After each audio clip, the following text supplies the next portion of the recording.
Telangana BJP के सदर व मरकजी वजीर किशन रेड्डी ने तनकीद करते हुए कहा कि वजीर आला रेवंत रेड्डी गरीबों पर अपनी ताकत दिखा रहे हैं। उन्होंने कहा कि हमने वजीर आला से दरख्वास्त की थी कि FTL और बफर जोन के नाम पर गरीबों के मकानात के निज़ाम के सिलसिले को रोका जाए। उन्होंने मीडिया से बात करते हुए कहा कि माजी में BRS हुकूमत ने मूसा नदी की खूबसूरती के बारे में मनसूबा बनाया था, ताहम अवाम की मुखालिफत के बाद वो इस मनसूबे से दस्तबरदार हो गई।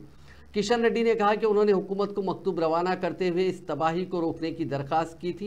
उन्होंने जोर देते हुए कहा कि अवाम के दर्द को नज़रअंदाज करना इंसाफ नहीं है। उन्होंने कहा कि कॉलोनियाँ 30 से 40 साल पुरानी हैं, वहाँ के गरीब लोगों ने मेहनत करके ये अराज़ी खरीदी और अपने घर बनाए। ये अराज़ी उन्हें हुकूमत की तरफ से नहीं दी गई थी। आज रेवंत रेड्डी मूसा नदी की खूबसूरती और वहाँ मौजूद घरों को मुनहदिम करने की बातें कर रहे हैं। इससे पहले साबिक वजीर चंद्रशेखर राव ने भी यही बात की थी। उन्होंने वजीर आला पर जोर दिया कि वो गरीबों के लिए मकानात तामीर करें। इस सिलसिले में मरकजी हुकूमत मदद करने के लिए तैयार है। హైడ్రా అంటే రేవంత్ రెడ్డి అంటేనే హైడ్రా.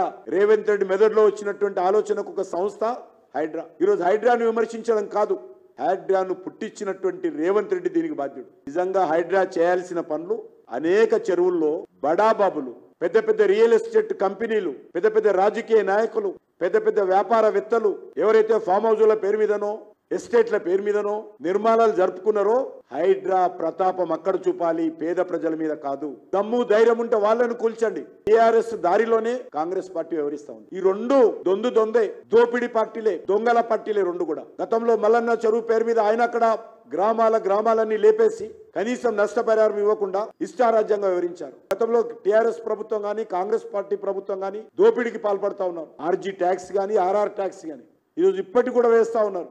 రియల్ ఎస్టేట్ వ్యాపారస్తులు అందరూ కూడా తమ కబంధ హస్తాల్లో పెట్టుకొని అణిచివేసేటువంటి ప్రయత్నం చేస్తా ఉన్నారు. పెద్ద పెద్ద వ్యాపారస్తులను పిలిపించి బెదిరించేటువంటి ప్రయత్నం చేస్తా ఉన్నారు. పెద్ద పెద్ద కంపెనీలను పిలిపించి RG ట్యాక్స్